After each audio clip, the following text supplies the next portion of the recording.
আসসালামু আলাইকুম রহমাতুল্লাহ। আয়াতুল কুরসির এক বিস্ময়কর ঘটনা শুনলে আপনি অবাক হয়ে যাবেন। প্রিয় আখিরি নবীর উম্মত, ইসলাম সম্প্রসারণ ও প্রচারের লক্ষ্যে আমাদের চ্যানেলটি অবশ্যই সাবস্ক্রাইব করবেন। আয়াতুল কুরসির এমন ফজিলতের কারণ হলো, এই আয়াতে আল্লাহর একত্ববাদ বিষয়ে বর্ণনা ও তার গুণবাচক 10টি বাক্য রয়েছে। আর শয়তানের প্রভাব থেকে মুক্ত থাকার জন্য এই আয়াত অত্যন্ত কার্যকর। আবু হুরায়রা রাদিয়াল্লাহু তাআলা আনহু বলেন, রাসূলুল্লাহ সাল্লাল্লাহু আলাইহি সাল্লাম এক রমজান মাসে যাকাতের সম্পদ পাহারা দেওয়ার দায়িত্ব আমাকে দিয়েছিলেন। তখন দেখতে পেলাম একজন আগন্তুক সৎকার মাল চুরি করছে। তখন আমি আগন্তুককে হাত ধরে ফেললাম এবং বললাম, আল্লাহর কসম, আমি তোমাকে আল্লাহর রাসূলের কাছে নিয়ে যাব।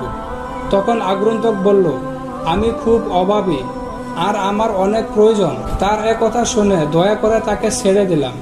পরদিন সকালে রাসূলুল্লাহ সাল্লাল্লাহু আলাইহি সাল্লাম আমাকে জিজ্ঞেস করলেন, গতকাল তোমার অপরাধীকে কি করছো? আমি জবাব দিলাম, হে আল্লাহর রাসূল, লোকটি অনেক অভাবী, তাই তাকে দয়া করে ছেড়ে দিয়েছি। রাসূলুল্লাহ সাল্লাল্লাহু আলাইহি সাল্লাম বলেন, অবশ্যই সে তোমাকে মিথ্যা বলেছে আর সে আবার আসবে। পরদিন আমি আবার অপেক্ষা করতে লাগলাম। যখন সে আবারও চুরি করতে এলো, তখন তাকে পাকড়াও করে বললাম, এবার অবশ্যই আমি তোমাকে আল্লাহর রাসূলের কাছে নিয়ে যাব। সে বলল, আমাকে ছেড়ে দাও, আমি খুব অভাবী, আমার পরিবার আছে, আমি আর আসব না। তখন আমি তাকে দয়া করে আবারও ছেড়ে দিলাম। পরের দিন আবারও রাসূলুল্লাহ সাল্লাল্লাহু আলাইহি সাল্লাম আমাকে জিজ্ঞেস করলেন, গতকাল তোমার অপরাধীকে কি করেছ? আমি আবারও জবাব দিলাম, হে আল্লাহর রাসূল, লোকটি অনেক অভাবী, তাই তাকে দয়া করে ছেড়ে দিয়েছি। এবারও রাসূল সাল্লাল্লাহু আলাইহি সাল্লাম বলেন, অবশ্যই সে তোমাকে মিথ্যা বলেছে আর সে আবার আসবে। তৃতীয় দিনও আমি চুরির জন্য অপেক্ষা করতে লাগলাম। যখন সে আবারও চুরি করতে এলো, তখন তাকে পাকড়াও করে বললাম, এবার অবশ্যই আমি তোমাকে আল্লাহর রাসূলের কাছে নিয়ে যাব।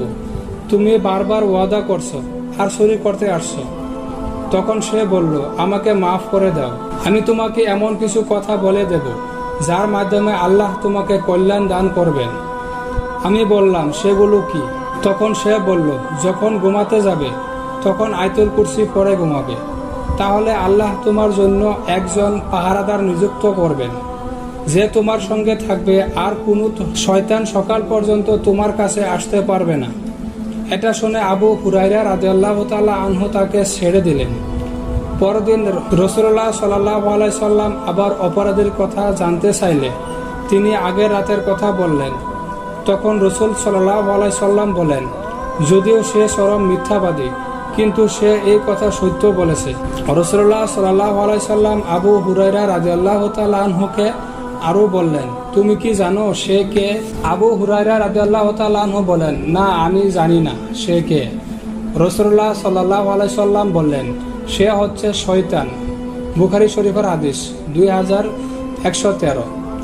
আবু উমামা রাদিয়াল্লাহু তাআলা আনহু হতে বর্ণিত, তিনি বলেন, আল্লাহর রাসূল সাল্লাল্লাহু আলাইহি সাল্লাম বলেছেন, যে ব্যক্তি প্রতি ফরজ নামাজ শেষে আয়াতুল কুরসি পড়ে, তার জান্নাত প্রবেশ করতে মৃত্যু ছাড়া কোনো কিছু বাধা হবে না। সহিহ মুসলিমের হাদিস 6466। পবিত্র কোরআনের এই আয়াতটি এতই বরকতপূর্ণ যে রাসূল সাল্লাল্লাহু আলাইহি সাল্লাম বলেছেন, যে ব্যক্তি প্রতি ফরজ নামাজের পর এই আয়াত পড়বে, সে তার জান্নাতে যেতে মৃত্যু ছাড়া আর কোনো বাধা থাকবে না। আয়াতুল কুরসির ফজিলত সম্পর্কে আশা করি আপনারা অবগত হয়েছেন। আল্লাহ তাআলা সকলকে আয়াতুল কুরসি বেশি বেশি পড়ার জন্য তৌফিক দান করুন এবং জীবনের প্রতিটি পদে পদে ফিট করার তৌফিক দান করুন। আমিন। ভিডিওটি ভালো লাগলে লাইক করবেন, চ্যানেলটি সাবস্ক্রাইব করে দেবেন আর আপনাদের প্রিয় বন্ধুদের কাছে ভিডিওটি অবশ্যই শেয়ার করে দেবেন।